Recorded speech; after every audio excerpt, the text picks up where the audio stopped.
Carr sought information for a living.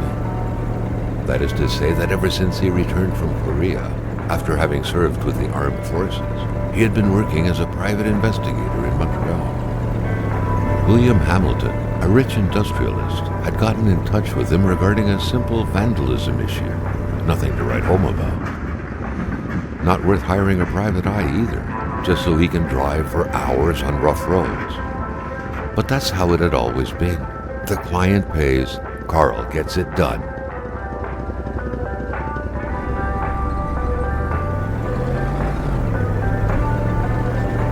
They had set up to meet at the general store, his client's business. Well, actually, the entire village had William Hamilton's name written all over it.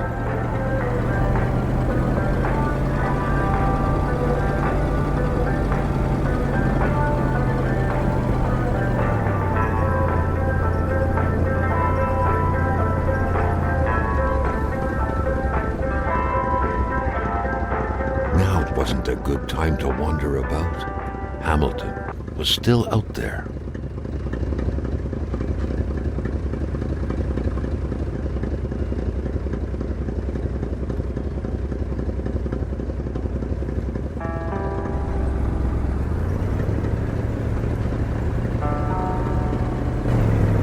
When the roads were bad, muddy, or snowed in, it was customary around these parts to close them off.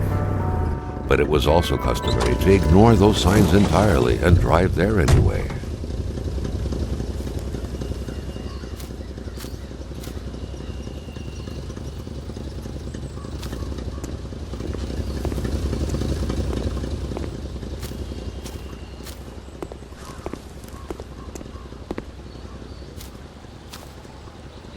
Carl was meeting his client in a store near this area. He was on the right track. Hamilton never mentioned a road-blocking barrier. Why was it needed here in the back of Beyond? That would, however, be a mystery for another day. Carl had waited long enough for someone to come and raise it. Still not a soul in sight. There was no point in waiting any longer. Carl had to figure this one out by himself.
Emperor Duplessis, in spite of his conservative agenda, did a good job in colonizing the rural north, which helped to re-establish the region as an integral part of the province of Quebec. The blue fleur-de-lis could be seen fluttering in the wind here and there, taunting the red Canadian flags on the other side of the province's boundaries. Hamilton is waiting for Carl in the general store. It was time for him to get down to business.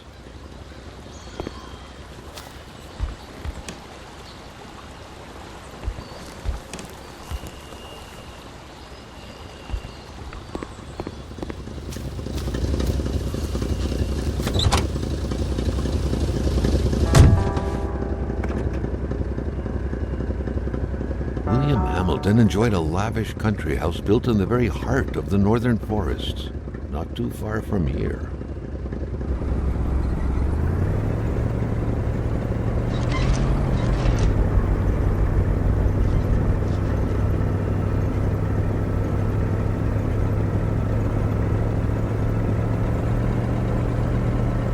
The local populace was divided when it came to the affluent man. Some saw a wealthy philanthropist dedicated to improving the region's economy. Others an aging Englishman who would do anything to further his fortunes. And those ones hated him enough to go on about scheming against him.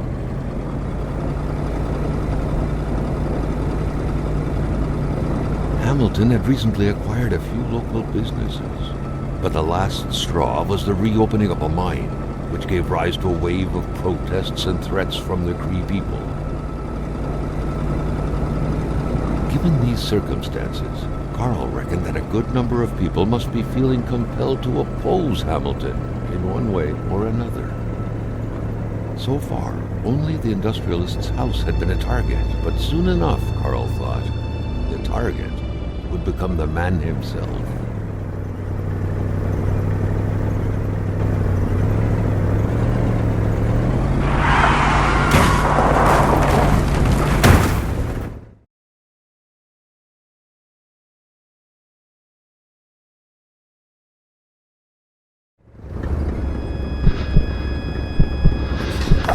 Carl needed to get out of there. The cold and the pain required urgent care.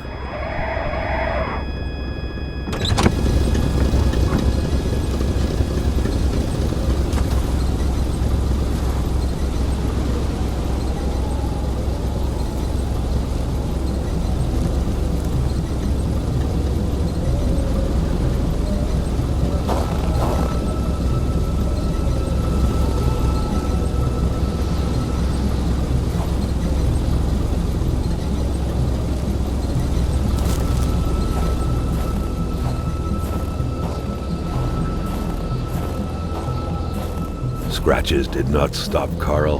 His mother would be so proud. The driver had taken off. It was still best to check it out and leave nothing to chance. Carl needed help. It was a small, locked box engraved with the letters WH. Carl thought about taking it. Nothing was to be left to chance. Such heart-wrenching Nordic poetry that was. But Carl didn't care much about flowery language.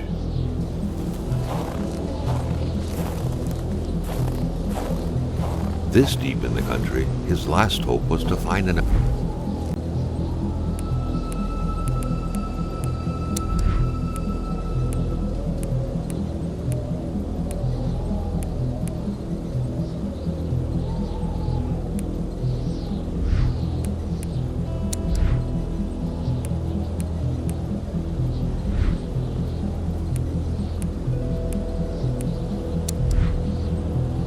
abandoned garage or a farm by the roadside. His life depended on it.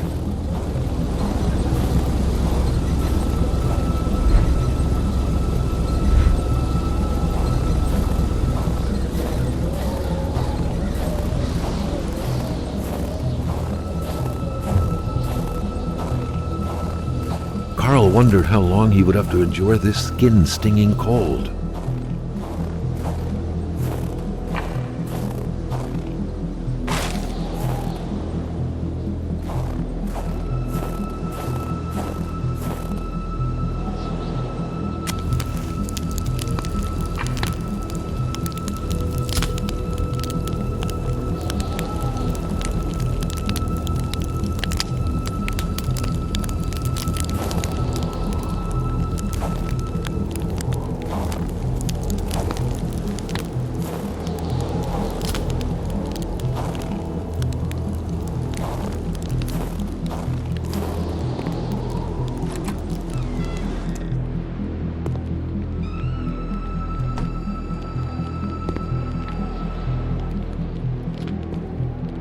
Even better than he had hoped.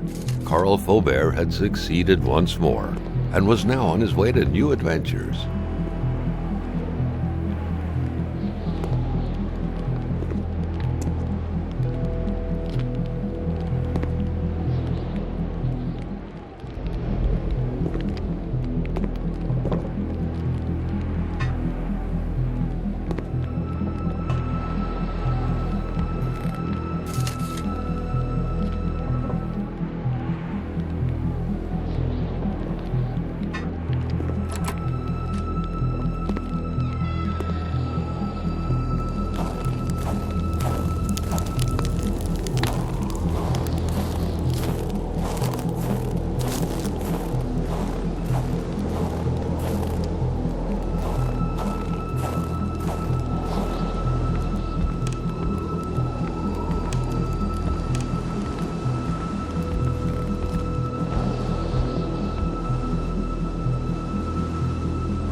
Spread out on a few acres of untouched forest, bellowing caribou, everlasting snow, and undefiled lakes, the Manistan region was no tourist hub. It was said to have been populated for millennia by Cree people, and ever since the industrial era, by the metal mining industry.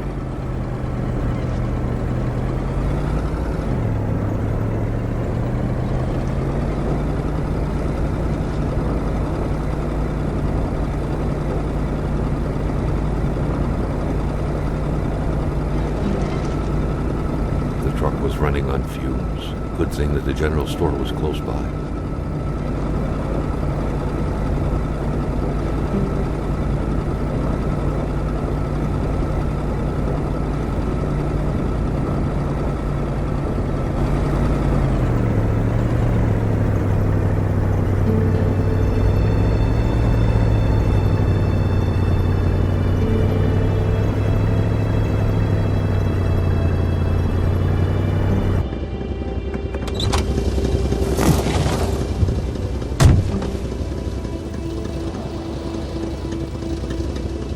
Wouldn't surrender their divine nectar so easily.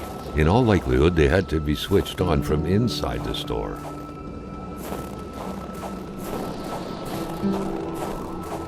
Carl felt that the store and its surroundings still held their secrets, and he didn't like to miss out.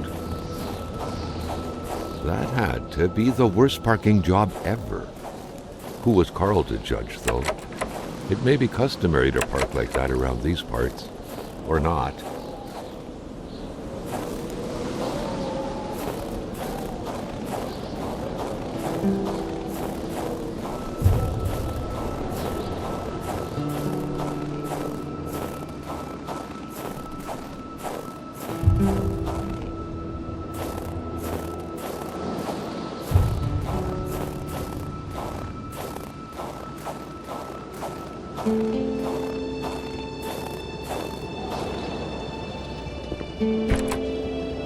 A milkman had to drive by every week to fill the bottles. The fresh milk indicated a recent visit. Something fell to the bottom of the box.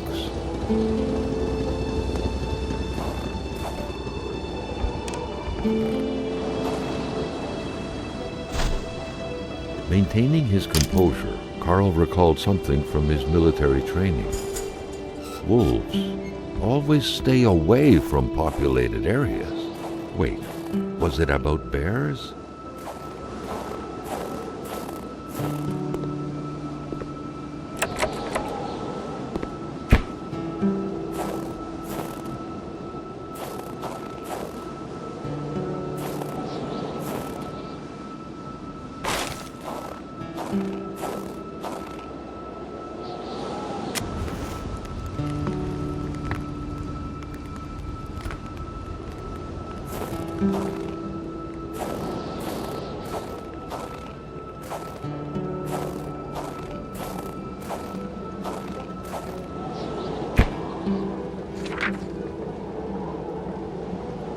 Hate was in the air. Seems like some villagers barely tolerated each other.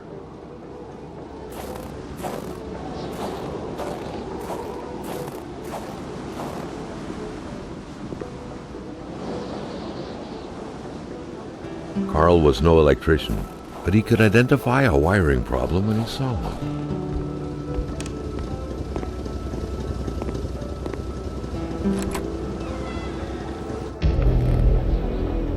Carl had no trouble recognizing his employer. He had been killed. There was no need to be a detective to figure that out. But only a detective could have noticed that the killer had to have been very close, that the fatal blow had been given before the victim even realized.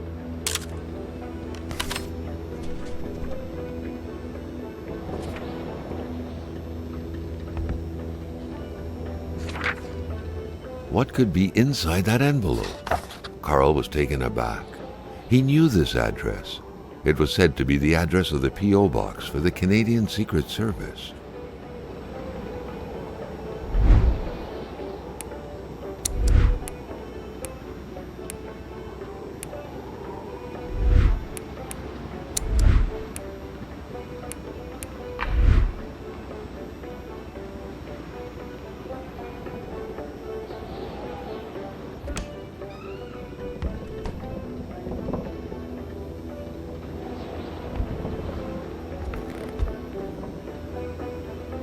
Carl felt a chill down his spine and had a terrifying realization. If Hamilton was dead, then who was going to pay him?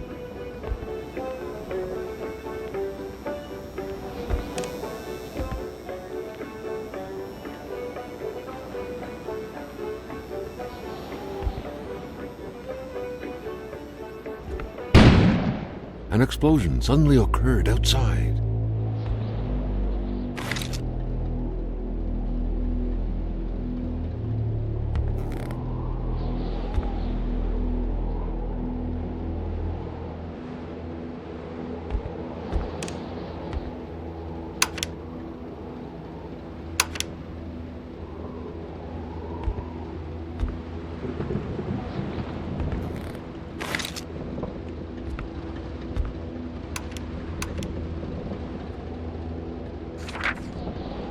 Carl knew that Gilles Lachance was in charge of the general store.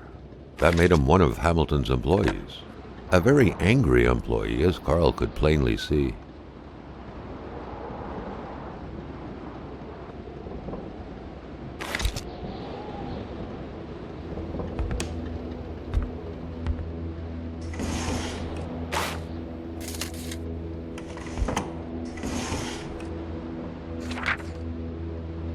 According to that log, it seemed like the whole village owed some money to the general store.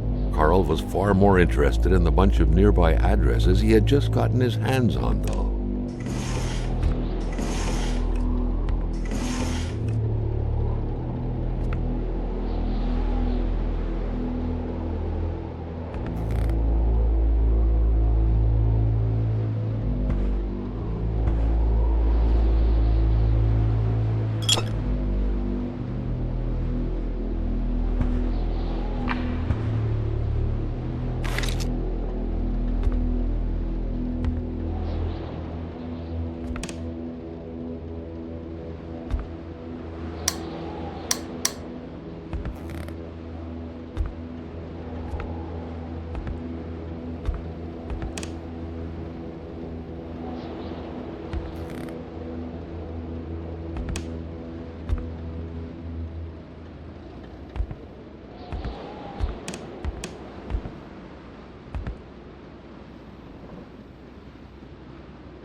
Amateur hunters showing some pride at having killed a nice pelted beast.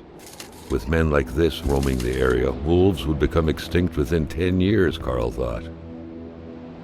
A nice picture of the Magasin Lachance store, seemingly taken the day it was first opened. It feels frozen in time, from an era long forgotten. Jumping from that height was akin to tempting death. Perhaps that man on the snowmobile had seen enough of this world already.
A radiator without power is as good as a wood stove without logs.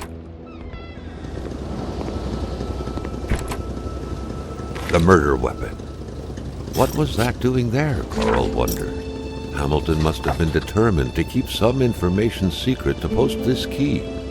Shame he got unlucky. Everything made sense now. Poor Hamilton's denunciation was interrupted, and he figured it would be best to lock everything up and send the key to his correspondent, who would receive the box later on. Clever, but not enough. That's what happens to ordinary people playing spy.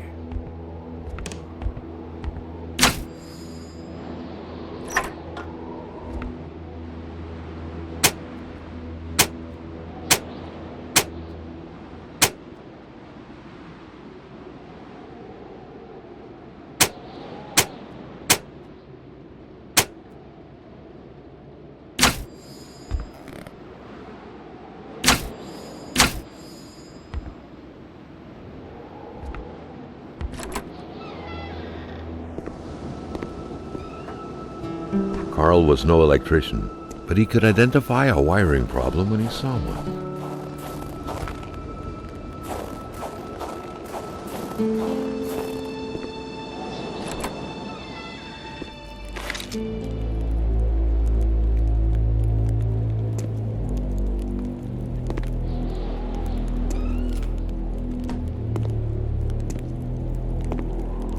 The crowbar was stuck under the lift.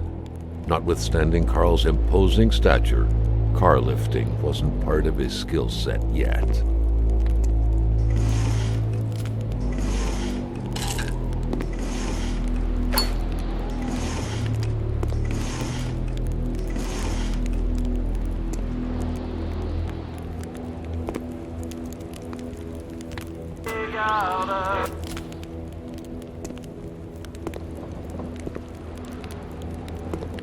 Staring intently at the controls won't be enough to make that lift budge. The poor thing was out of power.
The note explained that the garage and the store couldn't be supplied with electricity at the same time.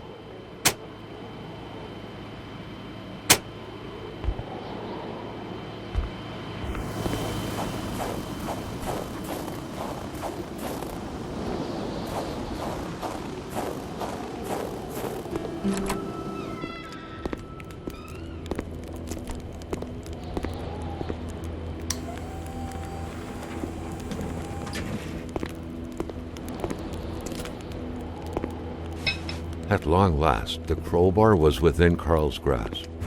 Surely it would come in handy at some point.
Carl knew straight away where to find the infuriated Gilles Lachance. Any good investigation would have to start there.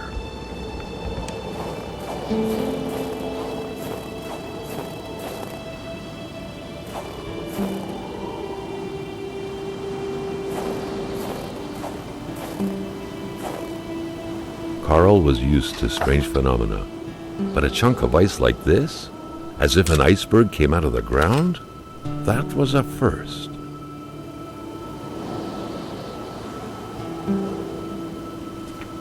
Prince? Carl found a surprise at every turn.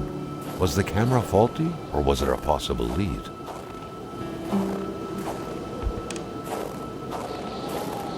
Carl, ever diligent in his work, always carried his log on him, in which he scribbled down thoughts and leads alike during the course of his investigations.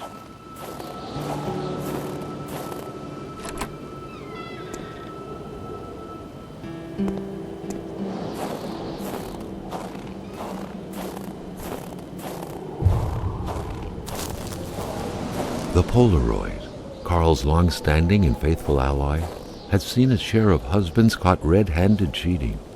There's always something out there waiting to be snapped away. Carl was beginning to know the store and its surroundings like the back of him.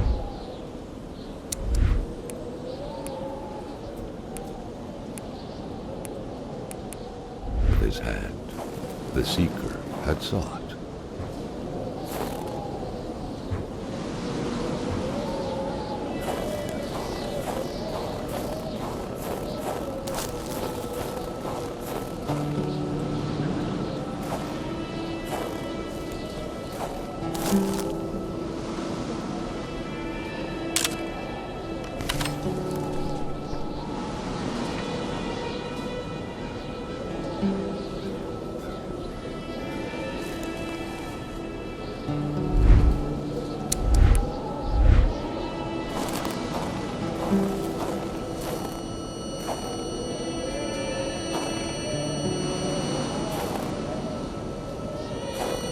Carl wondered what the hell could that thing be.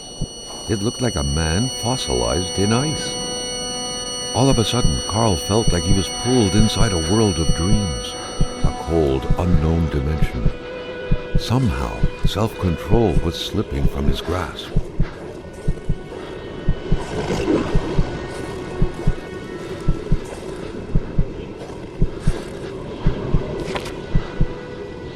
To all appearances, this was a hunting log. Better yet, a war diary.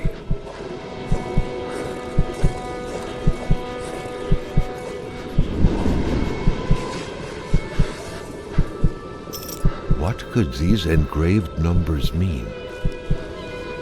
A fresh path suddenly appeared before Carl.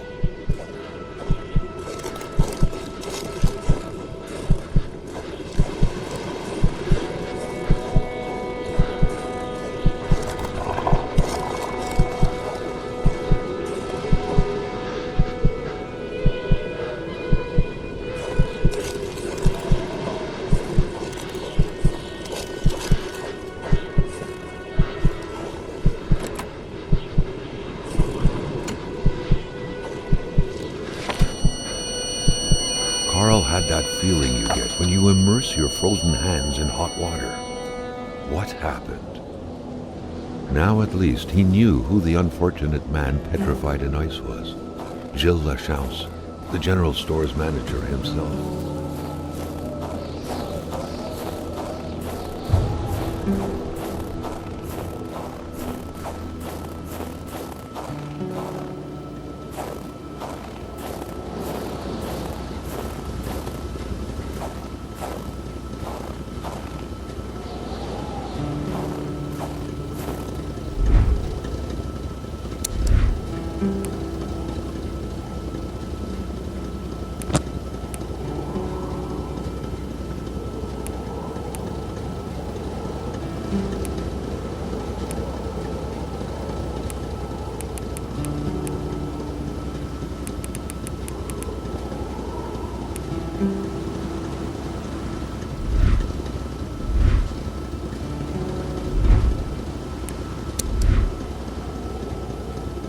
Carl, like many of his contemporaries, felt like he had more trouble breathing when he wasn't smoking. Cigarette was his own personal breathing assistant.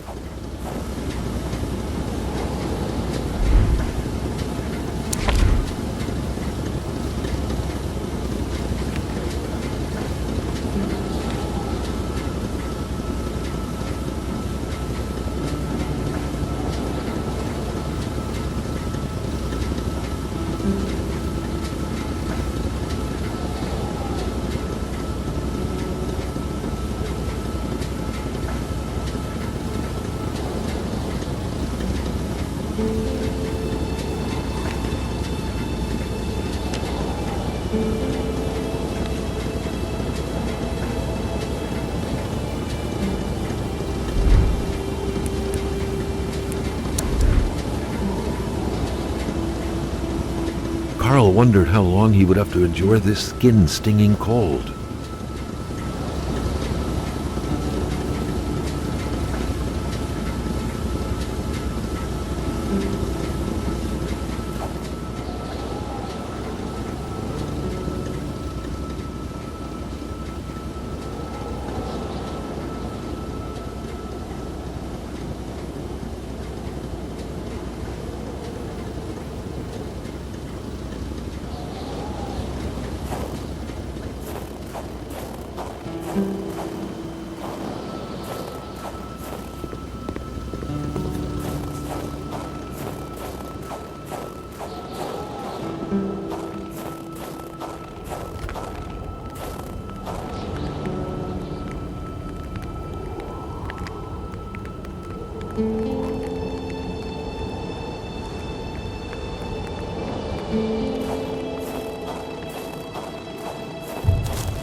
track was fresh.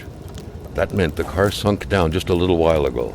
Now where the hell could the passengers possibly have gone? Someone had been playing with a crossbow here.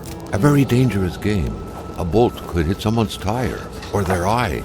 It could even kill someone if the aim was right.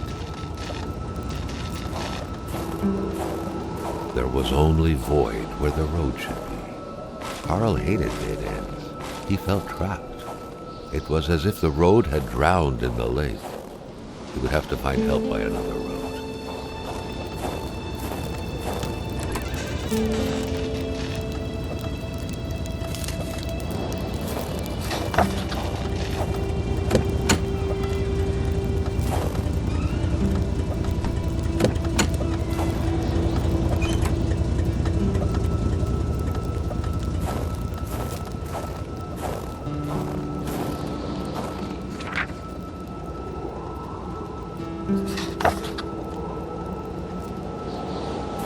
Someone must have dropped this in a hurry, but whoever did was heading into the woods.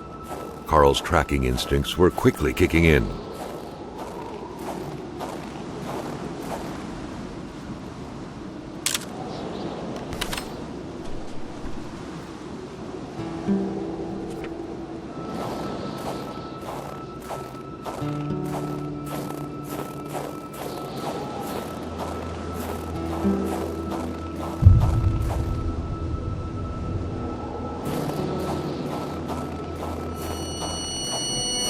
Carl knew why he was suddenly shivering. He was going back to the realm of visions. Carl had no issue recognizing the spirit-like figures, but he couldn't figure out what they wanted from him. The phantom, freed of reality's shackles, vanished in the forest. Earlier, Carl had witnessed a tragedy that befell it.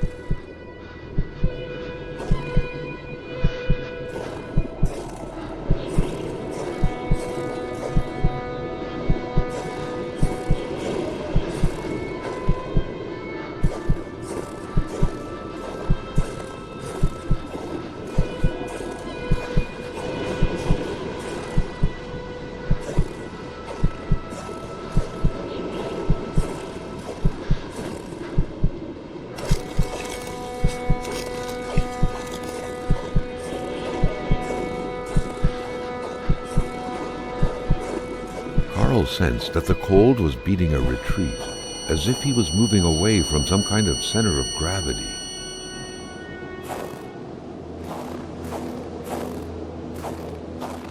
It was so cold. Already Carl did not feel his toes anymore.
Carl wondered how long he would have to endure this skin-stinging cold.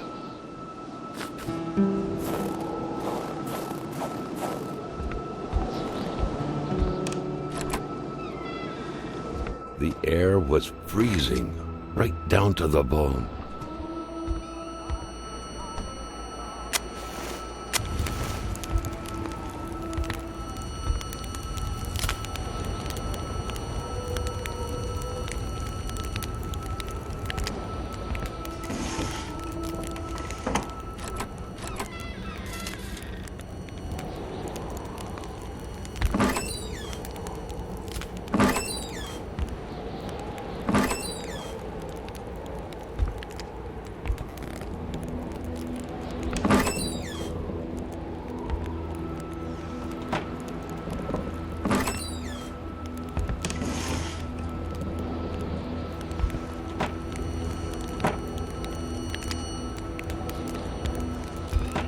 Looks like the holes in that puzzle are there to stay. The pot was cold, and the stew inside wasn't cooked. It's likely that poor Giselle was slow cooking it before she got snapped. What a waste.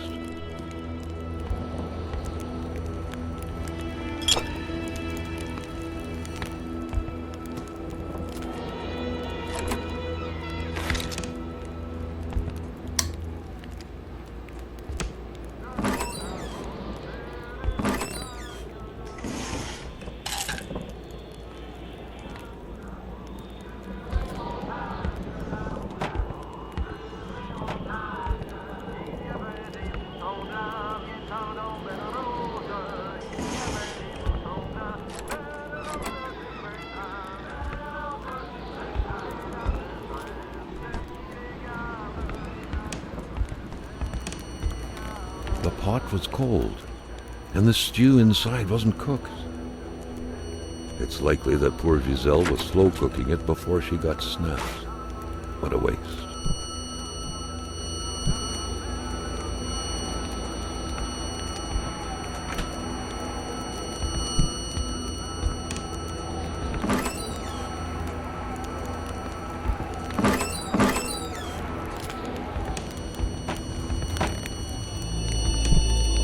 The otherworldly ice had struck again. The woman's hopes and dreams were frozen in eternity.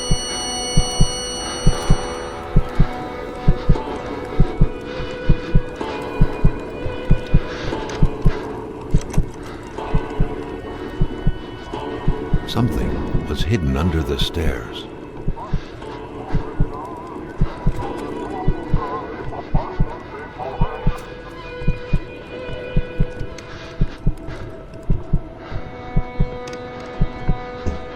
The man grabbed his rifle. Carl felt a sense of dread in him.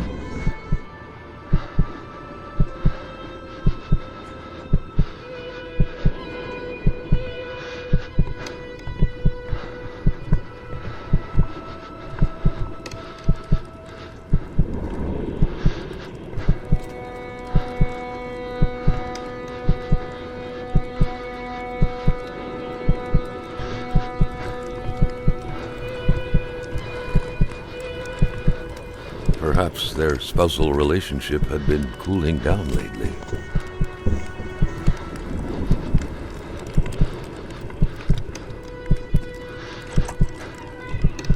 It seemed like secrecy was commonplace in this house.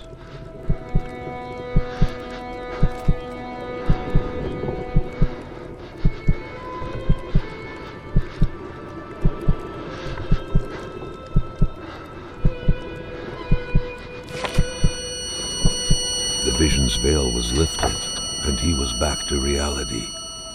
A reality in which Giselle, Gilles' loving spouse, was motionless, frozen in ice.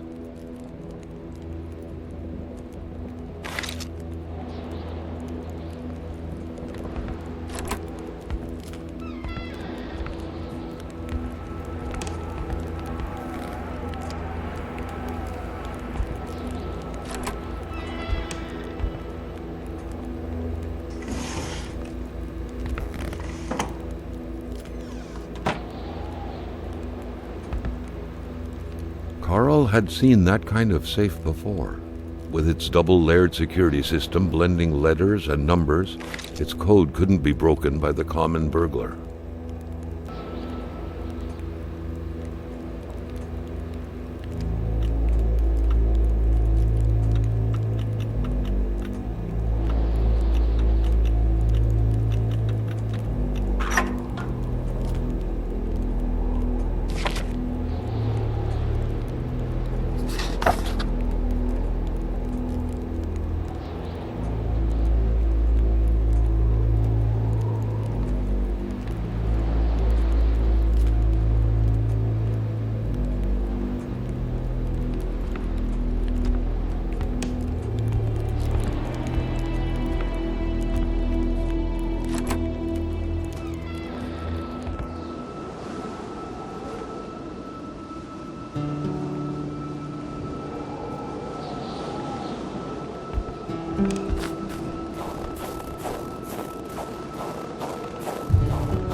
A true Catholic always strives to keep lowly temptations at bay. Obviously, Carl thought, someone in this house wasn't doing a good job at upholding the Holy Bible's teachings.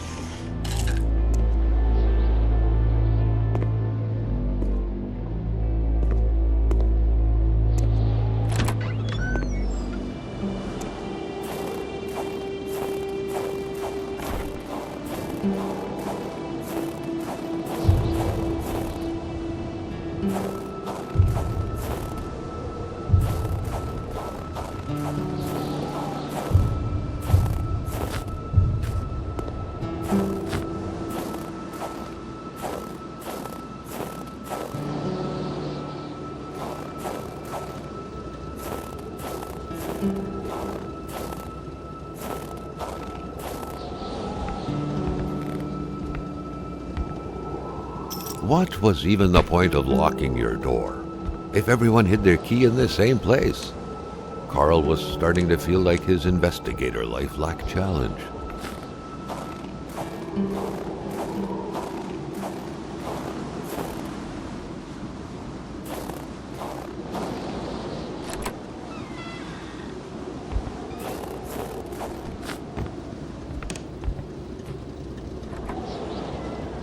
The house smelled like incense, the kind that reminds you of the good Lord, of peace.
Good Paul VI, appearing papal. His crooked fingers gave the impression he was about to bestow a miracle. Religion was very influential throughout Quebec many years ago. Indeed, it was surprising that Carl did not come across a single chapel since arriving here. The perfect cookie-cutter Catholic family, most likely attending church every Sunday.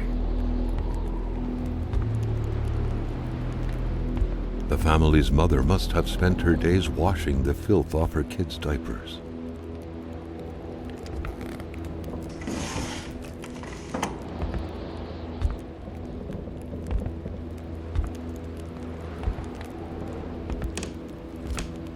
The empty cradle sent an eerie feeling down Carl's spine, as if minutes ago someone just grabbed the baby and made a run for it.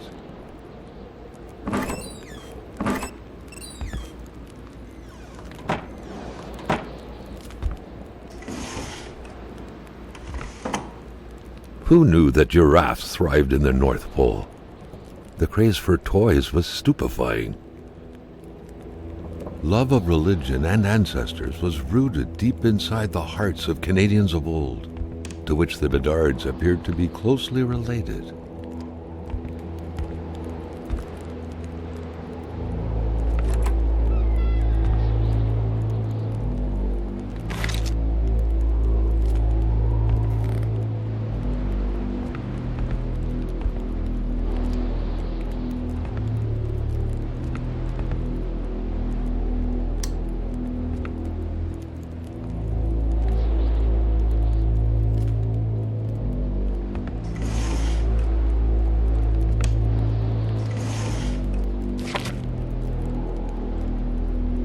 Jean-Luc Bedard had without a doubt been the closest man in the village to William Hamilton, otherwise known as Uncle Willie.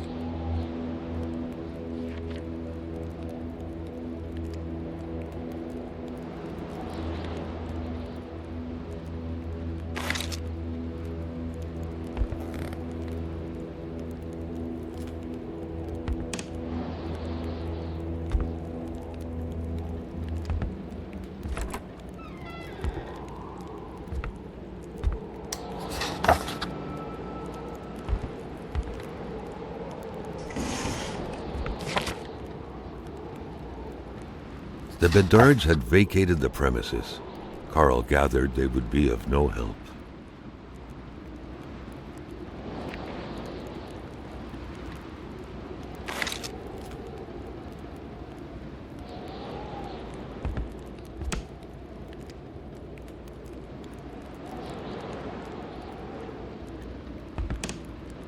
Dreamcatchers originated from First Nations legends.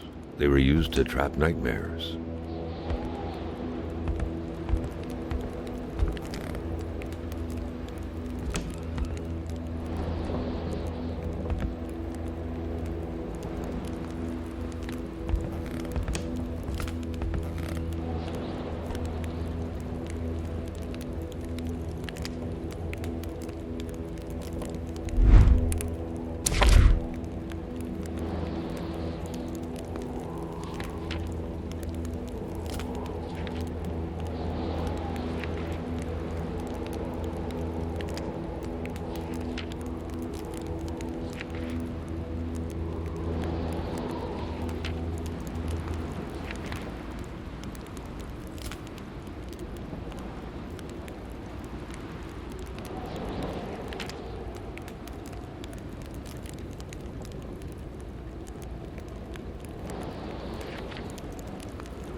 It was a classic Canadian house, except for the absent horde of kids that would normally be swarming about.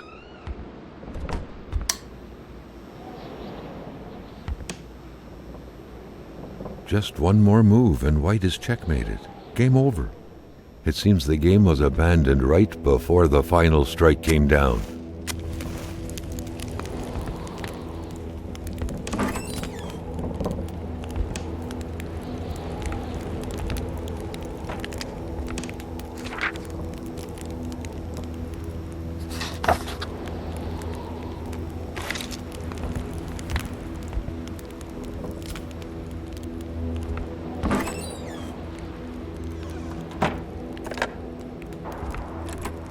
The snowstorm pummeled everything in its path.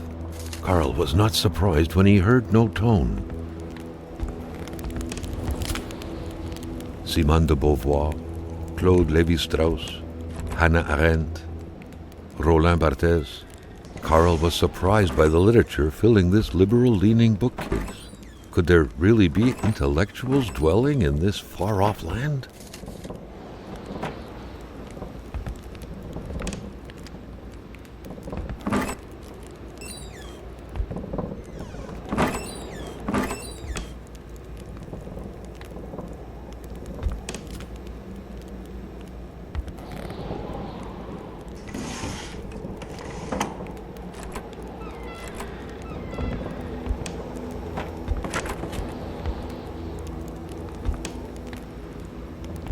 The photograph was snapped not too far from here, Carl noticed. The couple seemed to be very good friends. The couple radiated something akin to lightheartedness, to freedom. Perhaps some people out there truly found a way to live happily ever after. A picture of Wilfred in his youth. Carl figured right away that the man must have been some kind of wildlife officer.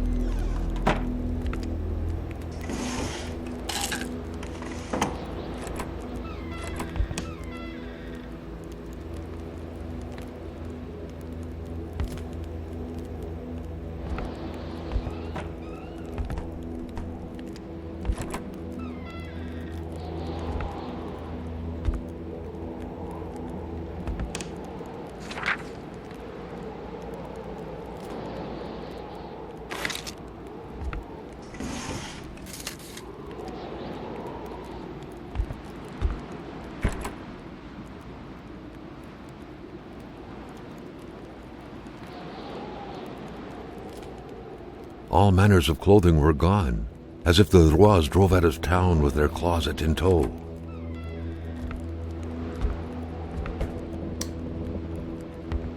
Not a single weapon was left. All of them were gone.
In spite of Dr. Beaupre's goodwill, the place didn't look much like a physician's office.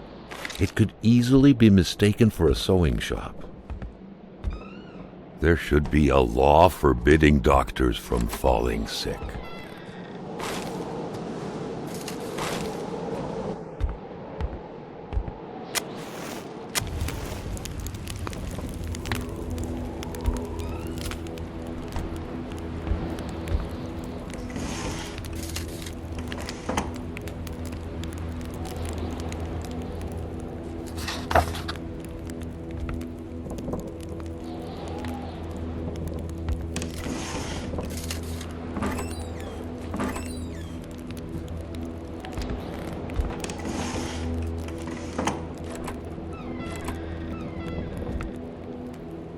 Carl got the trembles as he imagined the excruciating pain that kind of scalpel could no doubt inflict. Within these miserable walls, patients probably felt more like in a slaughterhouse than in a doctor's office.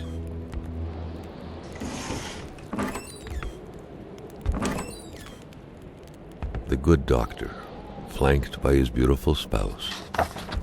Pure happiness, captured on cardstock.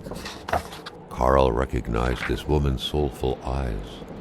Was it Dr. Beaupre who had hit him head-on at the village border? Doctors used light-reflecting frontal mirrors to look inside the patient's cavities. That was a bit unsettling, but back then, it was pretty much always the case with medicine.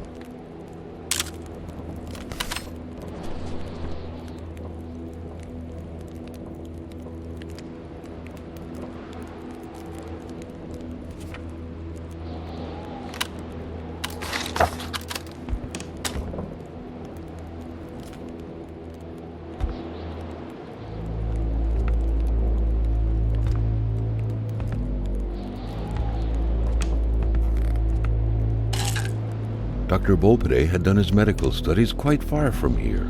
He was surely one of the first students out of the new campus to settle on the mountainside. A communist manifesto. Only a few years ago, this type of allegiance meant prison time. And even at present, the Western world was very wary of the Soviet threat. Why would the doctor own such a book? Nobody kills a rich patient to start a revolution. It didn't make any sense. He had to dig deeper still to understand. Luckily, that was Carl Faubert's specialty. A chamber pot. Fortunately for Carl, inspecting it wouldn't further this particular investigation.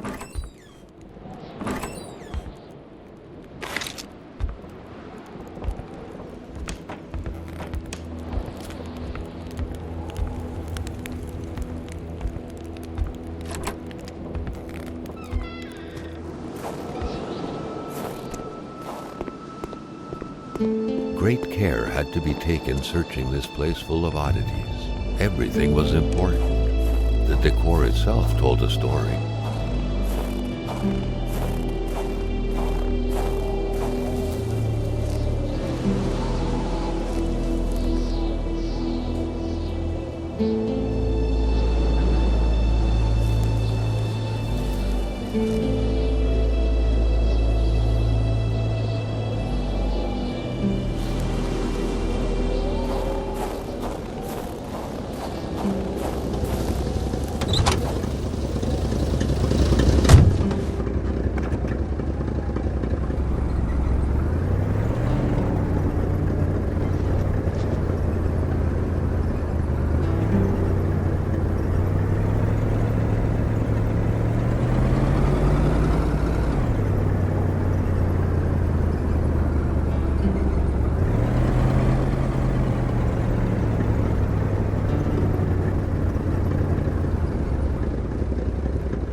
Oh, mon bonhomme!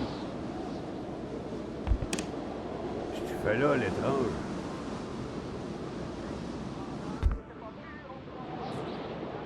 Je m'attendais pas à ce qu'un étrange retontisse par ici.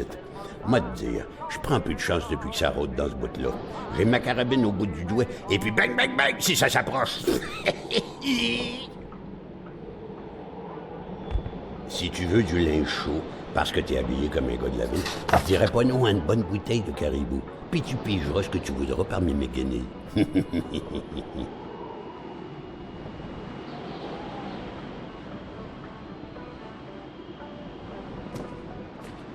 C'est encore beau.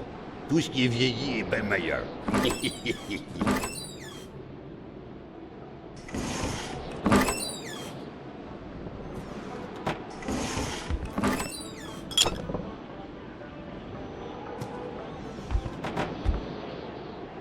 Dans mon temps, c'était comme sur l'image. On était vrais, fiers, forts, puis on avait le bon lieu de notre bord.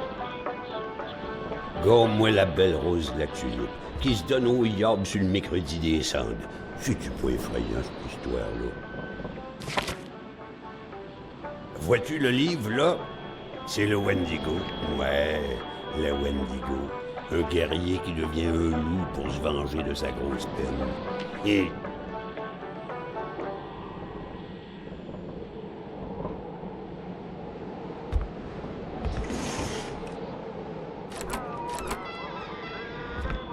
Hé, la Corriveau, Batèche, ça te passe l'envie de te marier, la Corriveau.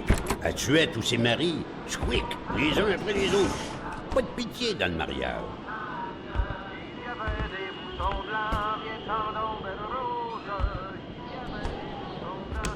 Ah, la belle pétarade. En 17 que c'était. Et le Kaiser, il se souvient de moi avec ma belle carabine. Bang, bang, que je lui disais. Bang, bang, bang. Ah, le bon temps.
There, Carl had fed his mind, but had forgotten the harsh reality that his body also needed nourishment, especially in the dead of winter.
The cold seemed to be more brutal here than anywhere else. It seeped into bones and into every breath to get to the heart until it stopped. Carl needed to be dressed in warm clothes to survive.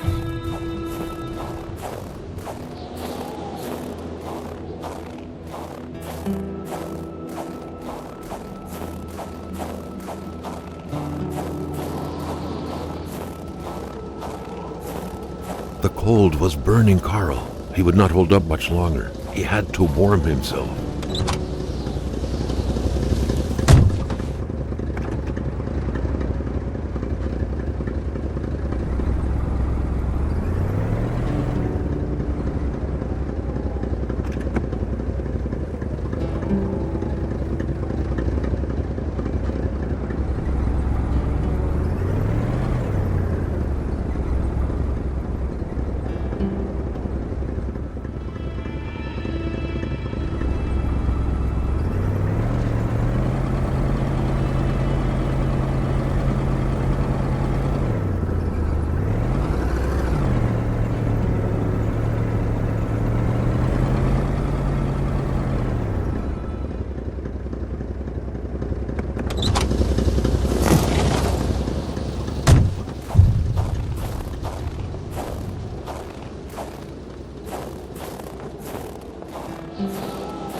That truck had obviously seen its share of gravel roads. Carl wasn't a mechanic, but he could easily tell that only the most heartfelt prayer would bring this old beater back from its slumber. With that cold, however, it was more likely that it would wait until next spring to wake up. The place looked more like a pigsty than a house. A heavy stench of curdled milk, cheap alcohol, and boiled cauliflower filled the air.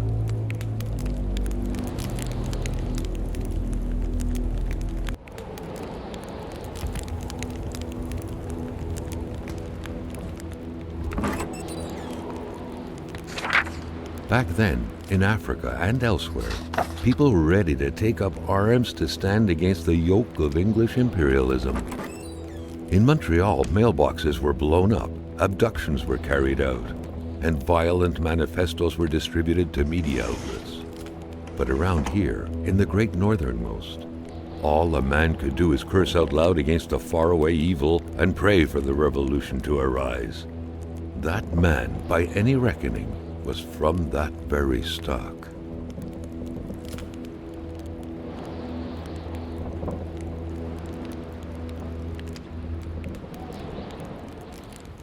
Rock music invaded the minds of men even in the remotest of places.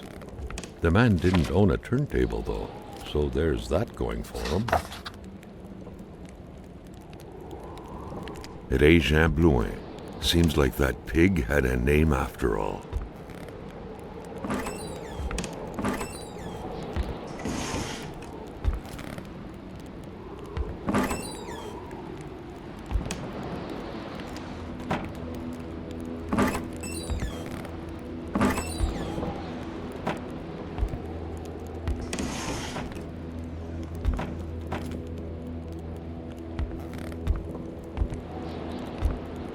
You had to be out of your mind to cook up white whiskey at home.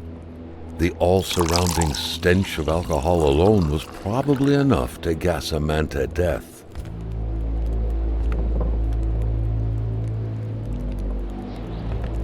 Carl now knew how to quench the drunkard's thirst. Carl knew right away that the owner of this place wasn't a copper collector.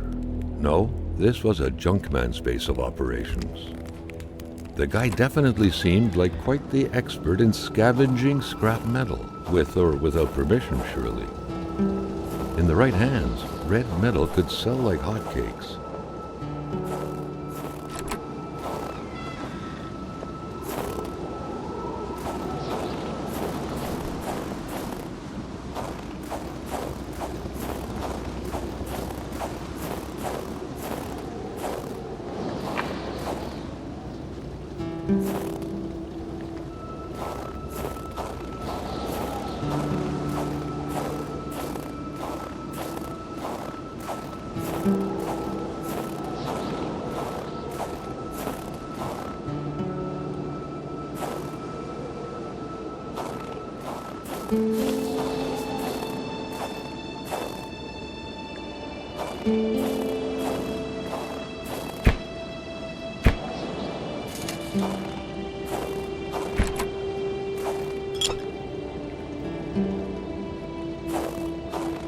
An axe, not too shabby.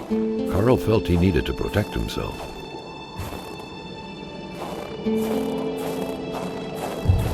Carl felt that it was mission accomplished, with the wicked nectar in his hands.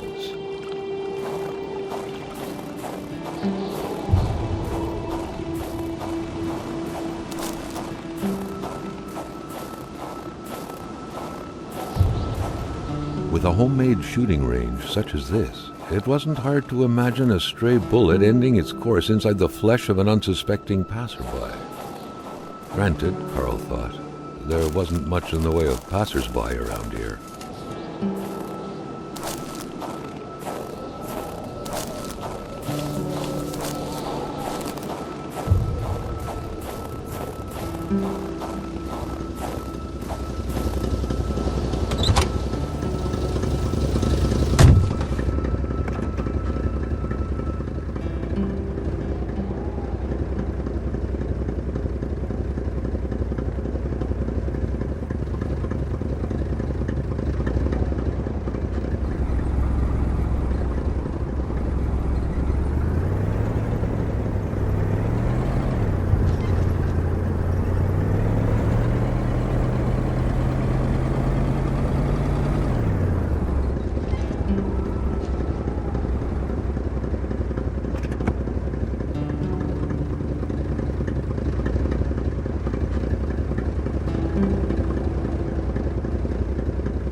Critique-toi, mon caribou, pour revenir de même. Ah, quand on cherche, on trouve. Parce que je t'aime bien, à cette heure, je vais te dire quelque chose. Tu fais bien de prendre ma délice. Parce que par là-bas, tu vas rencontrer le vrai froid. Un froid qui glace comme t'en as jamais connu dans ta vie.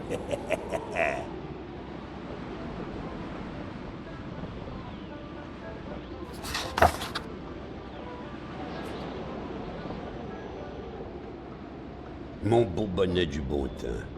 Puis ma ceinture, où ce que je glissais mon flasque. Le monde tournait plus rond quand on s'habillait tout de même.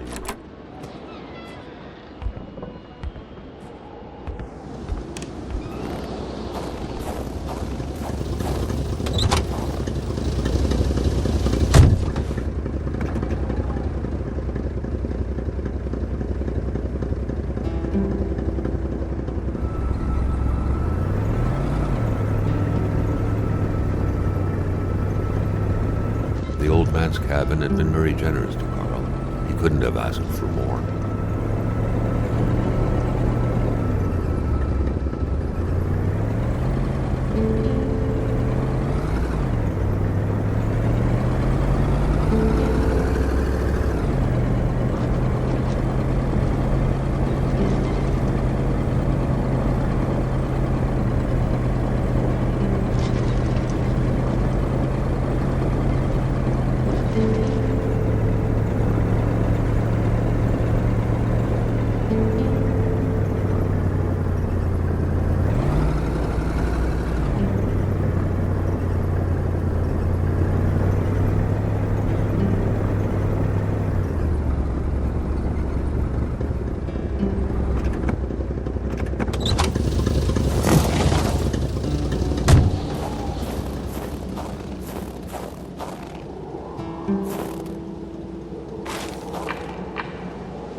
Sometimes, and especially around here, people are so possessive with their land as a dog is with hydrants.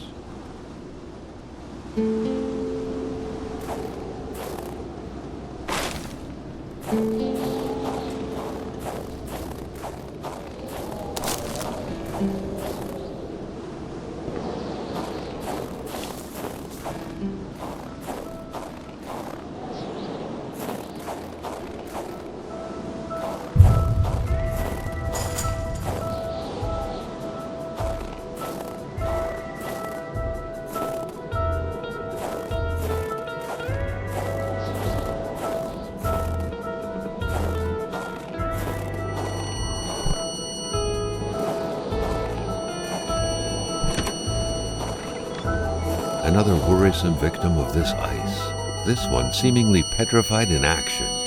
The poor man, before being frozen solid, seemed to have been defending the entrance to his cabin. But from what?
Something very important must have been in there for the man to take such time and effort to hide it. But Carl didn't know how to reach it.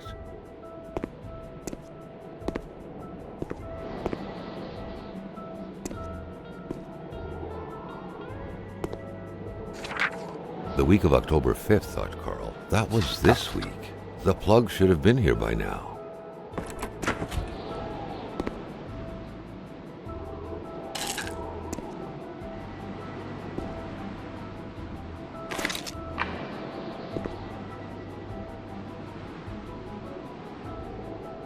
The machine appeared to be missing something critical, something necessary for it to take off.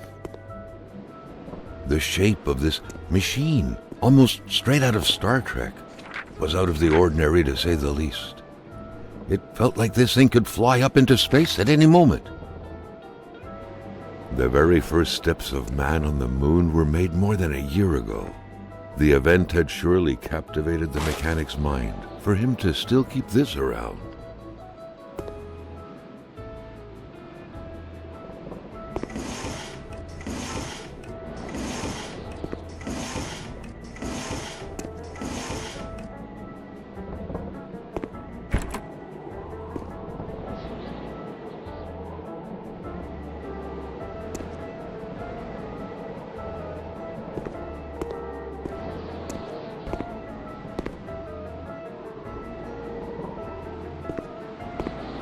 The machine appeared to be missing something critical, something necessary for it to take off.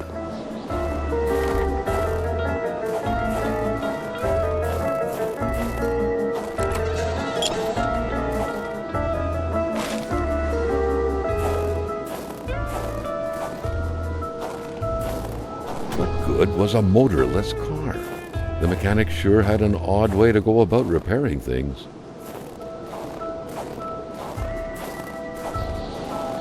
Well, this truck's not going anywhere. Where were the amputated parts? Carl grinned as he pictured a Frankenstein-esque car lying around somewhere made of parts from a dozen different vehicles.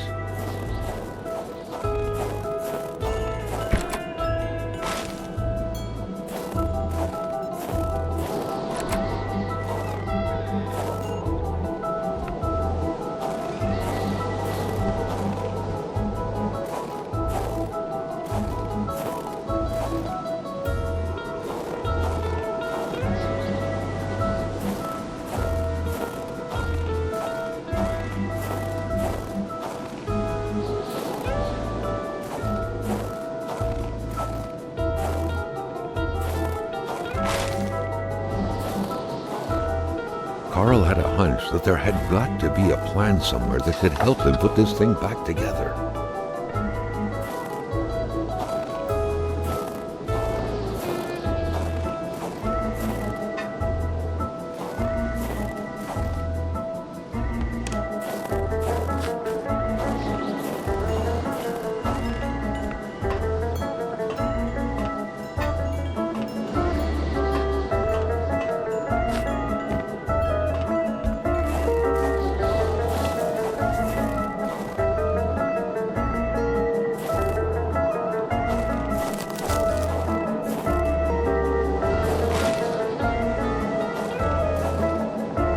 Carl hadn't lived up to his good finder reputation. He still hadn't found any of the wealth contained in Lamotte's lands.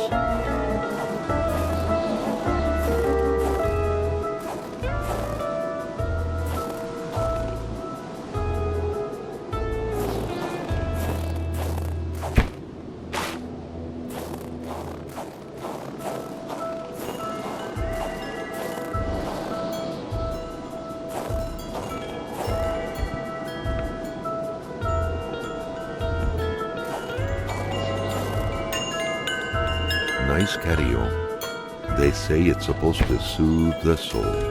But with this powerful gale that seemingly never sleeps, it was far more likely to get on anyone's nerves.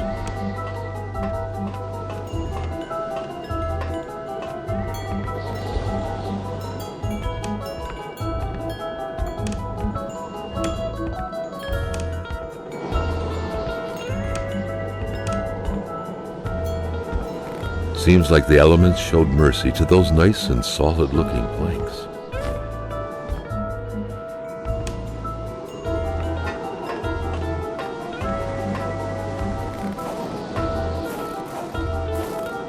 Carl had a hunch that there had got to be a plan somewhere that could help him put this thing back together.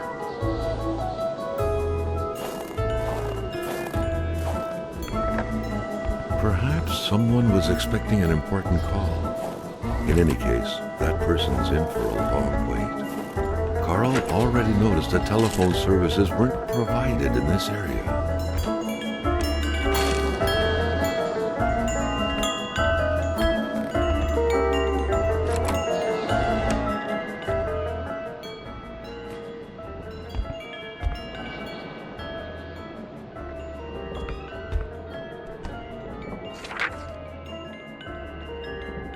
Roswell, Atamipek, same story. Large deserts conducive to extravagant follies. The man has a passion for intergalactic things. Back then, people were obviously scared of the Russian atomic bomb, but an invasion by extraterrestrials was a legit fear as well. Seems like the mechanic had made his choice. Carl deducted this was a map of the area. Were those pins pointing to places of interest?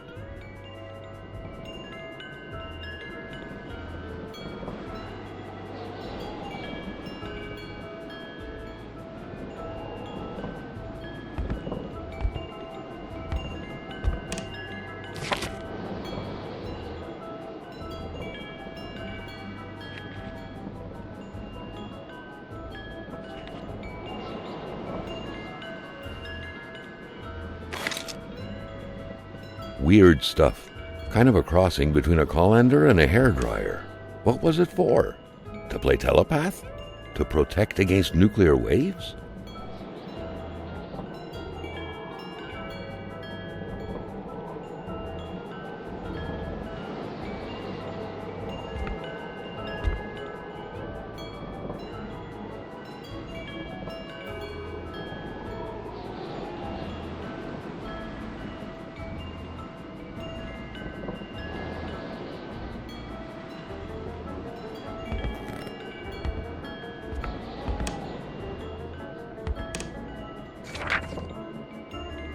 If some daring person could manage to get their hands on the missing parts, Carl was willing to bet that the craft would have taken flight.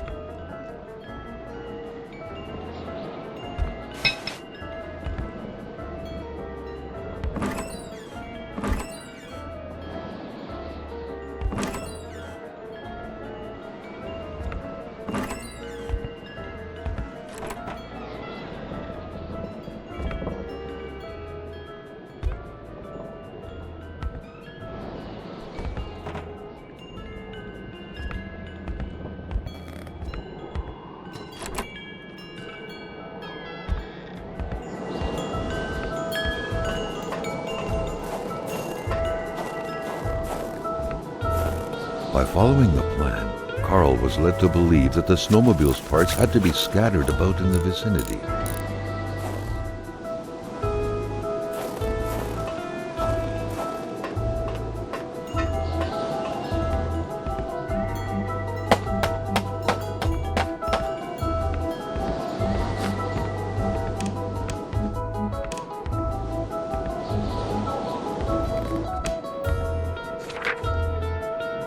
Carl had no idea how to interpret a message like that. On the surface, it seemed like he had one half too many of this puzzle, enough to know he shouldn't take this testimony as gospel.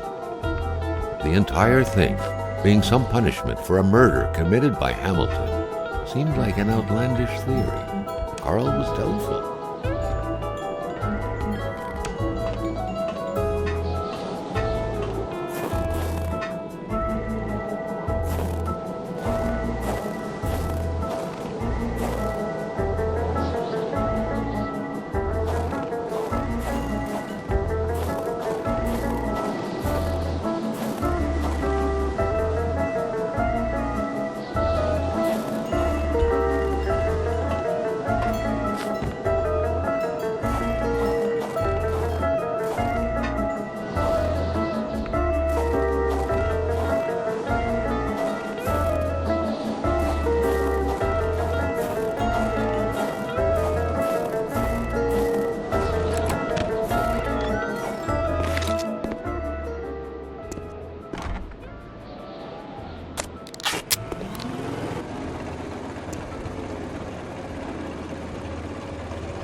It was an indisputable fact that machines like this entailed a level of intellectual finesse that Carl was lacking.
A bit of gas, a new spark plug, and the key, and this thing would run perfectly. All he needed to do now was to find all